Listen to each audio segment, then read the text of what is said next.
سب سے زیادہ جو مورد تصدیق ثبت کی ہے جس واقعے نے وہ یہ ہے، یوحنا کا وہ بیان ہے کہ اس نے مسیح یسوع کو کہا کہ میں تو آپ تو اس سے بپتسمہ لینے کا مشتاق ہوں۔ آپ یہ دیکھیں کہ یوحنا تو پتہ نہیں کتنے لوگوں کو روزانہ بپتسمے دیتا تھا جی، لوگ لائن لگا کر جوک در جوک چلے آ رہے تھے، لیکن یوحنا نے کبھی کسی یہودی سے یہ درخواست نہیں کی کہ میں بڑا تھک گیا 2-4 بپتسمے دے دو، میں چائے کا کپ پی لوں جب تک، نیور۔ لیکن مسیح یسوع کو اس نے کہا کہ میں تو آپ تو اس سے بپتسمہ لینے کا مشتاق ہوں۔ تو یہ سیکوینس کے اندر 5-6 باتیں ایسی ہیں جن سے ہمیں پتہ چلتا ہے کہ یوحنا نے واقعی اس کو پہچان لیا تھا، اور یوحنا کی اس پہچان کے بعد ہی لوگ مسیح یسوع کے پیچھے لگ گئے۔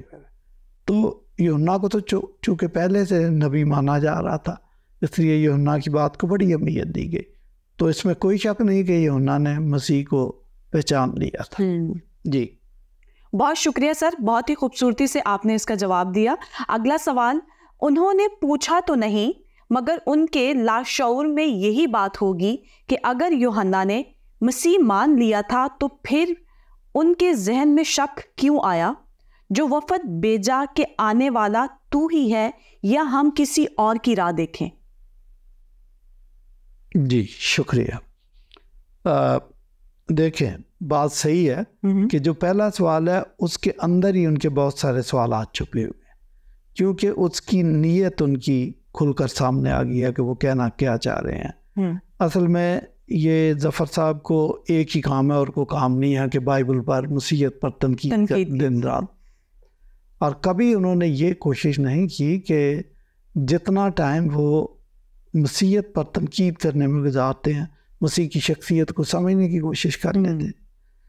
تو میں آپ کو بتاؤں کہ یوحنا کے ذہن میں شک آیا تھا۔ پہلی بات تو یہ ہے کہ اس نے پہچانا تھا، لیکن ایک خاص واقعے کی وجہ سے، ایک خاص پس منظر کی وجہ سے ان کے ذہن میں شک بھی آ گیا۔ یوحنا کا جو کام تھا وہ مسیح یسوع کا اسٹیج سیٹ کر رہا تھا کہ اونچے نیچے جو ناہموار ٹیلے تھے ان کو درست کر رہا تھا، ہموار کر رہا تھا۔ تو اس نے اسٹیج بھی سیٹ کیا، اور اسٹیج سیٹ کرتے کرتے اس نے اپنی گردن بھی کٹوا لی تھی، لیکن اسٹیج سیٹ کر گیا تھا۔ اب شک کی وجہ کیا ہے کہ ایسا بندہ ہے جو زبردست طریقے سے مسیح یسوع کو پہچانتا ہے اور یہاں تک کہہ دیتا ہے کہ میں تو جھک کر اس کی جوتیوں کا تسمہ کھولنے کے لائق نہیں۔ اب اس کے ذہن میں شک آ گیا، تو اس کو سمجھنے کے لیے یہودی پس منظر کو جاننا بہت ضروری ہے۔ یہودی دراصل ایک ایسی قوم تھی جس کو ارد گرد کی ساری قومیں مارتی تھی، ان پر تباہ آزمائی کرتی تھی، ان پر حملے کرتی تھی، ان کو لوٹتی تھی، ان کے ساتھ جنگ روا رکھتی تھی، ان کو غلام بنا دیتے تھے، ان کو فتح کر دیتے تھے، ان کو لوٹ لیتے تھے، یہ سب کچھ ان کے ساتھ کرتے تھے۔ ابھی کل کی بات ہے کہ یونانیوں نے ان کو فتح کیا ہوا تھا، ان پر حکومت کر رہے تھے، یونانی گئے ہیں تو رومی آ گئے۔ اب کیا کریں؟ رومی جب آ گئے ہیں تو اس وقت یہودیوں کا پارا بہت ہائی تھا، ان کی جو امید تھی وہ بالکل جواب دے گئی تھی، اور وہ کسی مسیحا کے انتظار میں تھے۔ اولڈ ٹیسٹامنٹ بھرا پڑا ہے کہ مسیحا آنے والا ہے، لیکن وہ مسیحا کی جو پکچر بنا کے بیٹھے تھے وہ فرق تھی، چونکہ جو ان کے ذہنوں میں تھا کہ مسیحا آئے گا وہ بڑا طاقتور ہوگا، اس کے بڑے بڑے مسل ہوں گے، اور وہ رومیوں کے جبڑے توڑ دے گا، بلکہ نہ صرف رومیوں کے، ان تمام قوموں کے جو مختلف وقتوں میں یہودیوں پر حکومت کرتے رہے ہیں، یہودیوں کو مارتے رہے ہیں، ان سے ہم گن گن کے بدلے لیں گے، نمبر 1۔ نمبر 2 کہ یہودیوں کی ایک دفعہ پھر حکومت آ جائے گی، بادشاہی ہمارے پاس آ جائے گی، اور ہمارا ایک دفعہ پھر توتی بولے گا دنیا میں۔ یہ سب کچھ وہ سوچ کر بیٹھے ہوئے تھے۔ صحیح۔ کیونکہ آپ دیکھیں کہ مسیح یسوع کی منسٹری میں یہودیوں کے خیالات ہمیں نظر آ رہے ہیں۔ جی۔ پہلی بات کہ مسیح یسوع کی جب موت ہو گئی تو ان کو نہیں پتا تھا کہ مسیح یسوع مردوں میں سے جی اٹھے، لیکن ان کے خیال کے مطابق تو جب کسی کی موت ہو جاتی ہے تو یہ ڈراپ سین ہوتا ہے۔ اس لیے اماؤس کی راہ پر مسیح یسوع کے ساتھ 2 مسافروں کی ملاقات ہوتی ہے تو وہ اس کو نہیں پہچانتے، اور نہیں پہچانتے تو گفتگو کے دوران کہتے ہیں کہ ہمارے ساتھ تو بہت ظلم ہو گیا. ایک شخص آیا تھا, ہمیں اس سے بڑی امیدیں تھیں, تو ہماری ساری امیدوں پر پانی پھر گیا. اس کا کیا مطلب ہے؟ اس کا مطلب کہ وہ مسیح یسوع سے جو امیدیں وابستہ کر کے بیٹھے تھے وہ یہ تھی کہ حکومت ہماری ہوگی. اس میں آپ یہ دیکھیں کہ جب یروشلم میں شاہانہ داخلہ ہوتا ہے تو مسیح یسوع کو دیکھ کر نیچے کپڑے بچھائے جاتے ہیں, کھجور کی ڈالیاں ہلائی جاتی ہیں, نعرے لگائے جاتے ہیں.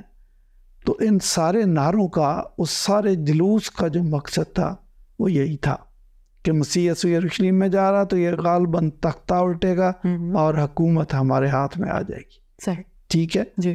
اسی طرح یروشلم میں داخلے کے وقت ایک شخص اچانک سے آ جاتا ہے, لگتا ہے یہ کوئی موقع پرست ہے, پوری منسٹری میں کہیں نظر نہیں آیا. اب کہتا ہے کہ استاد جہاں تو چلے گا میں بھی تیرے ساتھ چلوں گا. تو یہ جو بات وہ کہہ رہا تھا دراصل کہہ رہا تھا کہ میں تیری خاطر جان لینے کے لیے بھی تیار ہوں اور جان دینے کے لیے بھی تیار ہوں. اور دماغ کے اندر اس کے یہ تھا کہ اگر حکومت بن گئی, اس نے تختہ الٹ دیا, یہودیوں کی حکومت آ گئی, تو چلو میں اب جلوس میں شامل ہوں تو مجھے بھی کوئی نہ کوئی سیٹ مل جائے گی, اور کچھ نہیں تو 1000 گز کا پلاٹ ہی مل جائے گا یروشلم میں, قیمتی جگہ. مسیح یسوع نے اس کے خیالات کو بھانپتے ہوئے کہا تھا کہ پرندوں کے تو گھونسلے ہوتے ہیں اور لومڑیوں کے بھٹ, لیکن ابن آدم کے لیے تو سر دھرنے کی بھی جگہ نہیں. تو اس کی خام خیالی کو, غلط فہمی کو مسیح یسوع نے دور کر دیا تھا. اب ایک اور بات آپ دیکھیں کہ جب یسوع مسیح جی اٹھے ہیں تو شاگردوں سے بات کر رہے تھے کہ جس طرح تم مجھے آسمان پر جاتے ہوئے دیکھتے ہو, اسی طرح ایک وقت آئے گا میں دوبارہ بھی آؤں گا, بادلوں پر آؤں گا.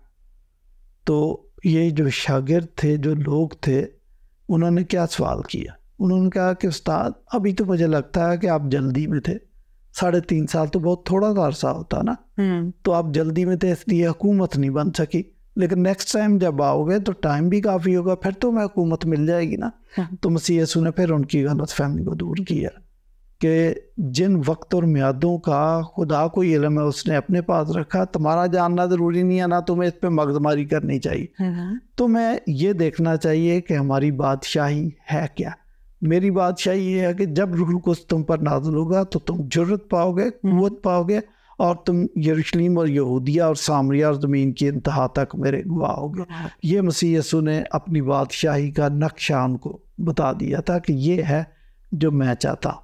تو ان ساری باتوں سے آپ نے اندازہ لگایا کہ یہودیوں کے ذہن میں دنیاوی بادشاہت کا چل رہا تھا. اس لیے انہوں نے پیلاطس کو جو الزام مسیح پہ لگایا وہ بھی یہ الزام لگایا تھا کہ استاد یہ جناب علی یہ آپ کی حکومت چھیننے کے چکر میں ہے, بغاوت کر رہا ہے, یہ اپنے آپ کو بادشاہ بنانا چاہتا ہے. تو آپ کو پتہ ہے کہ پیلاطس کے سامنے مسیح یسوع نے کہہ دیا تھا کہ میری بادشاہ تو دنیاوی ہے ہی نہیں ہے, ورنہ میں اپنے شاگردوں کو لڑنا سکھاتا, میں نے تو ایسا کوئی سکھایا ہی نہیں ہے. تو جب یوحنا نے مسیح کو پہچانا, سب کچھ ٹھیک ٹھاک چل رہا تھا, تو وہ خوش تھا کہ میں جس کام کے لیے آیا تھا میں نے اپنا فرض ادا کر دیا, مسیح یسوع آ گیا. لیکن آفٹر آل وہ بھی یہودی تھا. جو صدیوں کی سوچ ہر یہودی کے ذہن میں گھس جاتی تھی وہ اس کے ذہن میں بھی تھی. اس لیے جب وہ حوالات میں چلا گیا تو لا محالہ اس نے بھی یہ سوچنا شروع کر دیا کہ لگتا ہے کہ میں نے مسیح کو پہچاننے میں غلطی کر دی, کیونکہ اس کے ذہن میں بھی اب یہی بات ہے کہ اگر یہ واقعی مسیح ہے جس کے ہم انتظار میں تھے تو اس کو تختہ الٹنا چاہیے تھا, اور اگر تختہ الٹتا تو میں کسی اچھی پوزیشن پہ ہوتا, میں بھی ایٹ لیسٹ میں باہر تو ہوتا, کھلی فضا میں تو ہوتا, اور میں مطلب انجوائے کرتا. مجھے بہت زیادہ خوشی ہوتی کہ میں نے جس کام کو شروع کیا تھا وہ بار بار ہو گیا, وہ فروٹفل ہو گیا. لیکن میں تو جیل میں ہوں, میں تو حوالات میں ہوں. اس وجہ سے لازمی اس کے ذہن میں شک آ گیا, اور اس نے کہا پوچھو آنے والا تو ہی ہے یا میں نے پہچاننے میں غلطی کر دی ہے. تو یہ بات تھی. تو جو ان کے لاشعور میں آیا جی کہ یوحنا کے ذہن میں شک آ گیا, ٹھیک ہے شک آیا, لیکن اس کی وجہ مسیح کی الوہیت یا اس کا دعویٰ نبوت نہیں تھا, بلکہ وہ یہودیوں کی اپنی مایوسی, یہودیوں کا اپنا پس منظر, یہودیوں کا اپنا بیک گراؤنڈ تھا, جس کی وجہ سے یوحنا کے ذہن میں شک آیا. Thank you sir, thank you so much. ایک اور سوال کہ شک صرف یوحنا کو نہیں بلکہ بے شمار یہودیوں کو ہوا جو مسیح کی مخالفت پر اتر آئے تھے, اس کو وضاحت کیجیے گا. ٹھیک ہے, یہ بھی بڑا امپورٹنٹ سوال ہے کہ شک صرف یوحنا کو نہیں بلکہ یوحنا سے پہلے تو دوسرے لوگوں کو ہو گیا. میں نے تو کئی دفعہ اس بات کا اظہار کیا کہ یہودی صدیوں سے مسیح کے انتظار میں تھے اور شدت سے انتظار کر رہے تھے. تو اگر انتظار کی یہ صورتحال تھی تو جب مسیح آ گیا اور انہوں نے پہچان بھی لیا تو ان کو تو چاہیے تھا کہ مسیح کی راہوں میں اپنی آنکھیں بچھا دیتے اور اس کا والہانہ استقبال کرتے, اور کسی حد تک انہوں نے کیا بھی. لیکن پھر بھی ایسی کیا وجہ ہوئی کہ بجائے اس کے کہ جس کے انتظار میں تھے تو اس کو خوبصورت طریقے سے ویلکم کرتے, اس کی بجائے انہوں نے کہا کہ اس کو سلیب دیا جائے. یہ بالکل اپوزٹ ہوا. کیا تھا؟ ہمیں ان حالات کو سمجھنے کی کوشش کرنی چاہیے. بعض اوقات ہمیں بہت غصہ تھا کہ یہودی کتنے بدقسمت لوگ تھے کہ وہ مسیح کی مخالفت پہ اتر آئے. لیکن میں آپ کو بڑی وضاحت سے بتا دوں کہ اگر یہودیوں کی جگہ ہم بھی ہوتے تو یہی کرتے. وجہ کیا تھی؟ وجہ یہ تھی کہ یہودی 3 شخصیات کے انتظار میں تھے. ان کو یہ پتا تھا کہ مسیحا بھی آنے والا, ان کو پتا تھا کہ ایلیا بھی آنے والا, ان کو پتا تھا کہ کوئی جھوٹا نبی بھی کسی وقت وارد ہو سکتا. آپ مجھے بتائیں کہ وہ آ جائے جھوٹا نبی اور وہ کہے کہ مجھے تو خدا نے بھیجا, میں نبی ہوں, مجھے مانو, تو وہ جھوٹے نبی کو مسیح سمجھ لے تو یہ تو قیامت ہو. اس لیے وہ بہت کیئرفل تھے. یا ایلیا آ جائے, ایلیا کو مسیح سمجھ لے, یا مسیح کو ایلیا سمجھ لے, مطلب غلط فہمی ہو سکتی تھی. وہ بہت کیئرفل تھے اور ان کو کیئرفل ہونا چاہیے تھا. اس لیے آپ دیکھیں کہ مسیح یسوع سے طرح طرح کے سوال کرتے ہیں, طرح طرح کے اعتراضات کرتے ہیں, اور یوحنا سے بھی سوال کیے کہ کیا تو ایلیا ہے, کیا تو مسیح ہے, کیا تو وہ نبی ہے. ان ساری باتوں کا پس منظر ایک ہی تھا. ہمیں غصہ آ رہا ہے لیکن وہ دراصل اپنی ڈیوٹی کو نبھا رہے تھے اور ٹھیک کر رہے تھے کہ کیا یہ مسیح ہے, کیا یہ ایلیا ہے, کیا یہ جھوٹا نبی ہے. وہ صحیح کہہ رہے تھے. وہ تو مسیح یسوع کو سمجھنے کے لیے یہ سب کچھ وہ کر رہے تھے. اب ہوا کیا کہ ان کو مس انڈرسٹینڈنگ کہاں پہ ہوگی. لیکن مس انڈرسٹینڈنگ بھی میں کہتا ہوں کہ سارے یہودیوں کو نہیں. وہاں پر 3 گروپ بن گئے تھے. ایک گروپ وہ تھا جو مسیح کی مخالفت پہ اتر آیا اور سمجھا کہ یہ جھوٹا نبی ہے. ایک گروپ وہ تھا جنہوں نے کہا کہ شاید ہم نے پہچاننے میں غلطی کی ہے, یہ کوئی اور بندہ ہے. لیکن وہ بہرحال رہے امپارشلی رہے, کوئی بہت زیادہ نہ مخالفت نہ اس کی حمایت میں آگے بڑھے. تیسرا گروپ وہ تھا کہ جنہوں نے سمجھا کہ نہیں, یہ وہی مسیح ہے جس کے ہم انتظار میں تھے اور ہم نے درست پہچانا. انہوں نے ان کو خداوند کہہ کر پکارا. They became Christian. 3 گروپ بن گئے تھے. یہ اوور سٹیٹمنٹ ہے کہ سارے یہودی اس کے خلاف ہو گئے تھے. تو 5-6 چیزیں ہیں جن کو سمجھنا بہت ضروری ہے. نمبر 1 کہ مسیح یسوع جب آئے تو وہ غیر قوم سے اپنے تعلقات استوار کر رہے تھے, غیر قوم کی طرف اپنی پینگیں پڑھا رہے تھے, غیر قوم کے لوگوں سے بات چیت کرتے تھے. آپ دیکھیں کہ سامری عورت سے انہوں نے بات چیت کی اور ٹھیک بات چیت کی, اور اس نے بعد میں مسیح کو پہچان بھی لیا کہ ہمیں تو کرسطوس مل گیا. اور اس نے یہ بھی کہا کہ جا کے اپنے گاؤں میں منادی بھی کر دی, اور جو منادی سن کے لوگ آئے وہ مسیح یسوع سے خود بھی ملے. تو غیر قوم سے وہ تعلقات استوار کر رہے تھے. اور بھی ہمیں ایسی جگہ پر موقع ملتا ہے, پتہ چلتا ہے. پھر وہ غیر قوموں کے ایمان کی تعریف بھی کرتے تھے. اب دیکھیں غیر قوم سے تعلقات استوار کرنا یہودیوں کے لیے یہ اچنبے کی بات تھی, کیونکہ وہ تو ان سے نفرت کرتے تھے, ان کو راندہ درگاہ سمجھتے تھے, جہنم کا ایندھن سمجھتے تھے, اور حرام جانور کے برابر بھی سمجھتے تھے. حرام جانور ہے تو ان کو تو ہاتھ لگانا, ان سے ہاتھ ملانا جائز نہیں جی. تو مسیح یسوع ان سے گفتگو کر رہے ہیں, بات چیت کر رہے ہیں. تو یہ ساری باتیں تھیں جو یہودیوں کو مسیح کی مخالفت پہ آمادہ کر رہی تھی. اچھا, پھر آپ دیکھیں کہ ایک اور کام تھا کہ مسیح یسوع خدائی دعوے کر رہے تھے. کہ جو روٹی آسمان سے اتری میں ہوں، راہ حق اور زندگی میں ہوں، قیامت اور زندگی میں ہوں، خدا کا بیٹا میں ہوں، اس سے پیشتر کے ابراہیم تھا میں ہوں، دروازہ میں ہوں، اور دنیا کا نور میں ہوں، جو روٹی آسمان سے اتری میں ہوں، وغیرہ وغیرہ 13 دعوے ہمیں نظر آتے ہیں کم و بیش۔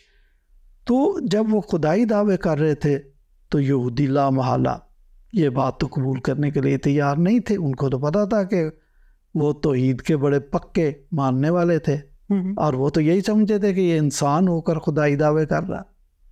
اور یوحنا کی انجیل میں لکھا بھی ہے کہ جب یہ خدا کو خاص اپنا باپ کہہ کر پکارتا تو دراصل اپنے آپ کو خدا کے برابر ٹھہراتا ہے، اور یہ ان کے خیال میں جرم تھا۔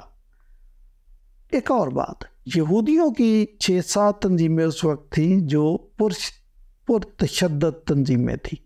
وہ تشدد بھی کرتی تھی، وہ ڈاکے بھی مارتے تھے، وہ قتل و غارت بھی کرتے تھے، اور ان کا مقصد یہ تھا کہ یہودیوں رومیوں کی حکومت کی بنیادوں کو توڑ دیا جائے، کھوکھلا کر دیا جائے۔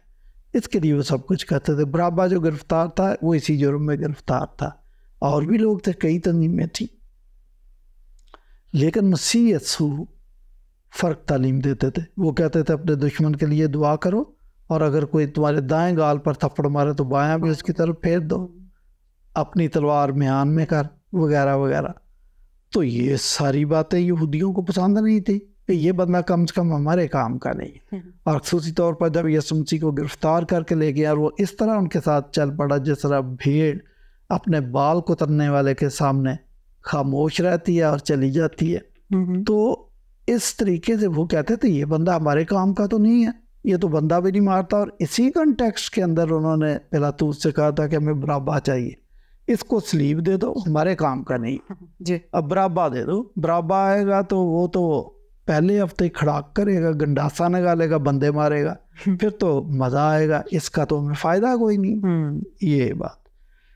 ایک اور کام یسوع مسیح کرتے تھے کہ یہودیوں کی سرزنش بہت کرتے تھے کہ تم تو سفیدی پھری قبریں ہیں، ٹھیک ہے، اور جو اوپر سے تو سفید ہوتی ہے، اندر نجاست بھری ہوتی ہے جی، اور بھی اس قسم کی باتیں مسیح یسوع کرتے تھے۔ تو پھر انہوں نے کتابیں بنائی ہوئی تھی بائبل کے علاوہ، اولڈ ٹیسٹامنٹ کے علاوہ کتابیں بنائی تھی، مشنا اور تالمود، روایتوں کی کتابیں۔ ان کا زیادہ انحصار روایتوں پر تھا، وہ تو روایتوں کو مقدس مانتے تھے، ان پر ڈیپینڈ کرتے تھے، اور اپنے سارے فیصلے روایتوں کی روشنی میں کرتے تھے۔ تو مسیح یسوع نے کہا کہ تم بے فائدہ میری پرستش کرتے ہو، کیونکہ انسانی احکام کی تعلیم دیتے ہو اور اپنی روایتوں سے خدا کے کلام کو ٹال دیتے ہو۔ یہ بات بھی ان کو پسند ہے۔